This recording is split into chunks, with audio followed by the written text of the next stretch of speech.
Fa uns dies vam fer la recol·lecció d'oliva i avui ha tocat l'envasat. Ens hem envasar. Aquest és el fantàstic dipòsit on tenim l'oli que tocarà envasar. I el que fem és pesar l'ampolla perquè nosaltres el que fem és pesar l'oli, l'envasem pesat, no amb litres, per un tema d'expansió. Aproximadament a cada ampolla van uns 400 i alguna grams perquè sabem que un litre d'oli pesa 916 grams.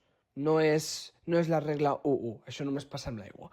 I després ja ens posem això, en línia, tots, a tapar el que són les ampolles i a apilar-les totes. I després el que toca, òbviament, hi ha un cop que ja hem omplert totes, aquestes ja són les últimes que van quedar, però un cop que hem omplert totes, doncs fem això, purgar. El primer que surt és una aigüeta i després ja surt tot aquest oli, tota aquesta cosa que jo, que vosaltres, no me la menjaria ni la veuria perquè això està ple.